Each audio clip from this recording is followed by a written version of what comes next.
안녕하십니까. 찾아주셔서 감사합니다. 우리 한반도를 가장 위협하고 있는 것이 핵무기라는 것은 다 아는 사실입니다. 핵무기가 우리 한반도를 가장 위협한다는 것은 곧 김정은이 우리 한반도를 가장 위협한다는 것이나 같은 소리입니다. 핵무기는 사실상 우리 한반도뿐만 아니라 전 세계와 온 인류를 위협하고 있습니다. 모든 국민들이 잘 아시겠지만 핵무기를 가장 많이 보유하고 있는 나라는 미국입니다. 태평양 전쟁에서 미국이 핵무기를 사용함으로써 2차 대전이 종결이 되었고, 그때부터 핵무기의 위력을 느낀 영국, 러시아, 프랑스와 같은 유럽의 강대국들이 경쟁적으로 핵무기를 만드는 데 뛰어들었습니다. 인류에 있어서는 안 될 악의 황제와도 같은 핵무기가 급속도로 늘어나기 시작했습니다.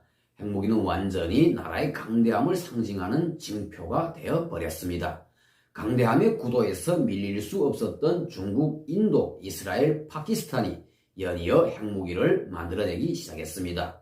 이로써 세계의 강대함의 무대에는 8개의 핵보유국이 등장합니다. 독재의 나라 북한의 초대 통치자였던 김일성은 러시아라는 공산국가가 사회주의 깃발을 내리우고 자본주의로 이행을 하면서부터 고립의 위압감을 느끼기 시작하였습니다. 러시아가 사회주의로 있을 때에는 세계의 사회주의 나라들의 연합이라는 것이 있어가지고 서로 도우면서 살아갔지만, 러시아가 자본주의로 이행하면서부터 그런 시스템이 무너졌고 해체가 되었습니다. 사회주의란 무엇입니까? 국가에 의한 공급과 분배의 시스템입니다. 즉 국가가 주면 먹고 주지 못하면 굶어야 하는 시스템입니다.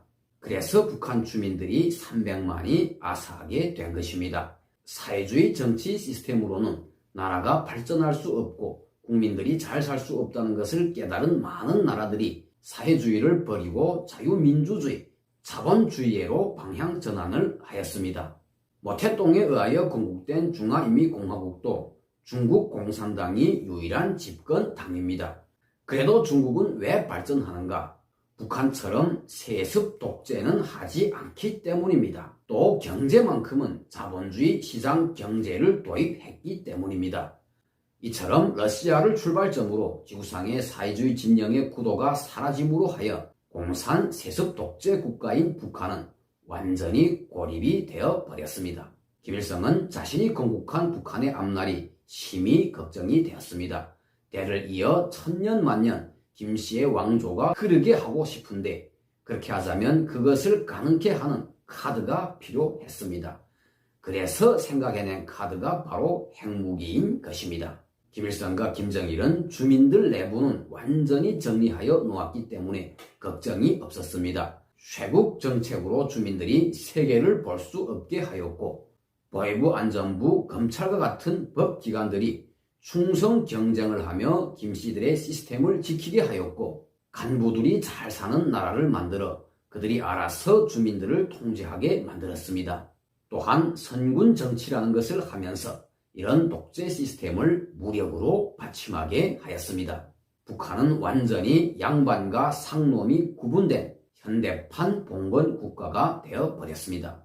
김씨 독재자들은 자신들을 신격화하기 위한 작업도 70여 년 동안 아주 미끈하게 해놓았습니다. 북한 주민들은 누구도 반항을 꿈꿀 수도 없습니다.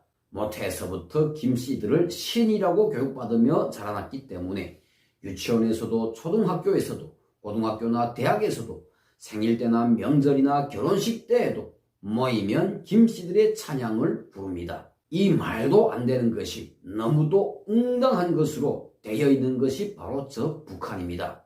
정말 북한 주민들 불쌍합니다. 굶주리면서도 독재자들의 찬양을 부를 수밖에 없는 북한 주민들. 수만 개의 김씨들의 동상에 해마다 몇십 번씩 가서 절을 해야 하는 북한 주민들. 그뿐이 아닙니다. 북한의 중학교, 고등학교, 대학교 학생들은요, 새벽마다 김씨들의 동상에 가서 그 주변을 깨끗이 닦고 문지르고 청소합니다. 이것을 북한에서는 정성사업이라고 합니다. 거짓말 신들인 김씨들의 동상을 얼마나 오랜 기간 잘 정성했는가에 따라서 표창도 주고 훈장도 주고 신문에도 올려주는 것이 북한입니다. 그런데 이런 세뇌도 변화되는 시대의 추세에 합당한 카드가 없으면 유지할 수 없고 또 장구화할 수 없습니다. 그래서 김일성이 핵무기를 결심한 것입니다.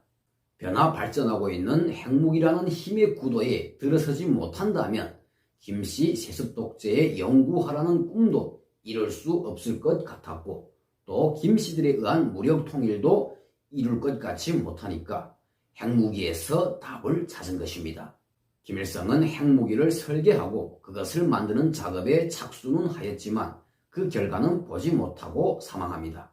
그의 아들 김정일은 김일성이 사망한 때로부터 4년 후인 1998년에 인공지구위성 강명성 1호를 쌓아 올림으로써 한반도를 위협하는 핵무기의 첫 전주곡을 울렸습니다.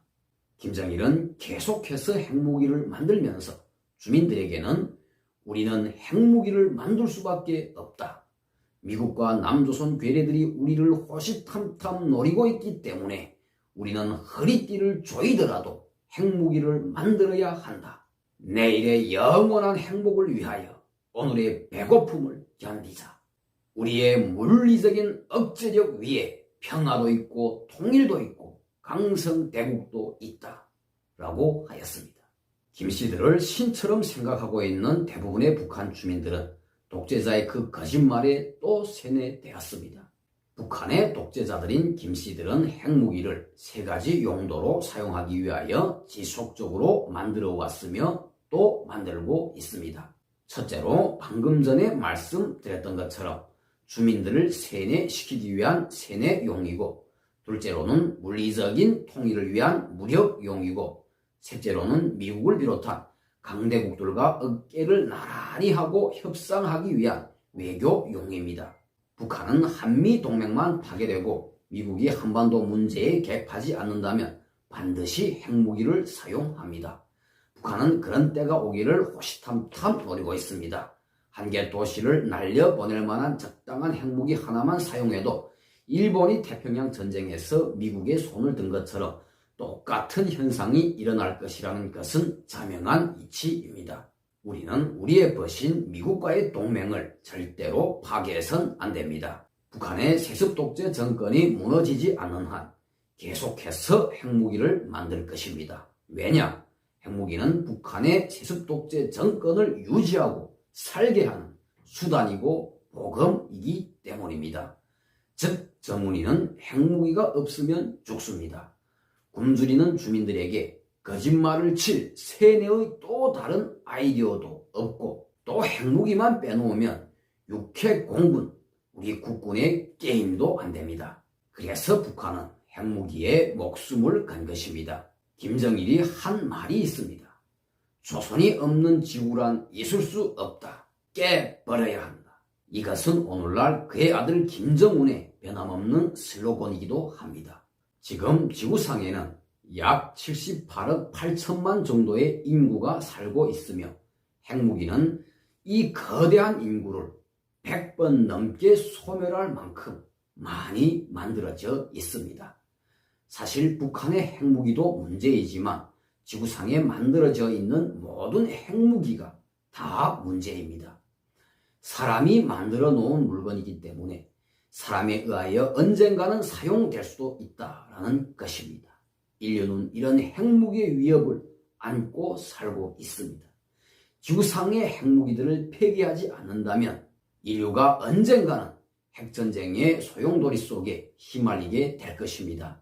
핵무기는 지구의 보존과 인류의 미래를 위하여 반드시 사라져야 합니다. 3차 대전은 핵전쟁이라는 말이 왜 나오겠습니까? 핵무기를 만들어 놓은 강대국들끼리 이해관계가 극도에 달해서 서로 짝을 짓고 전쟁을 한다면 핵을 쏠 수밖에 없는 그런 상황으로 이어지게 될 것입니다. 제가 언젠가 유엔 대사를 만난 자리에서 인류를 위협하는 지구상의 모든 핵무기는 다 폐기되어야 한다고 생각하는데 대사님은 어떻게 생각하시는가고 물었더니 You are right. 옳은 말씀입니다. 라고 하였습니다. 제가 또 핵무기를 폐기하는 일에는 핵무기를 제일 먼저 만들었고 또 유일하게 사용하였던 나라인 미국이 앞장서야 한다고 생각하는데 대사님은 어떻게 생각하시는가고 물었더니 that's a good idea. 훌륭한 생각입니다. 라고 하였습니다. 인류를 위협하는 지구상의 모든 핵무기가 하루빨리 다 폐기되길 바라면서 오늘 시간 마치겠습니다. 시청해주신 여러분 감사합니다. 다음 시간에 또 뵙겠습니다.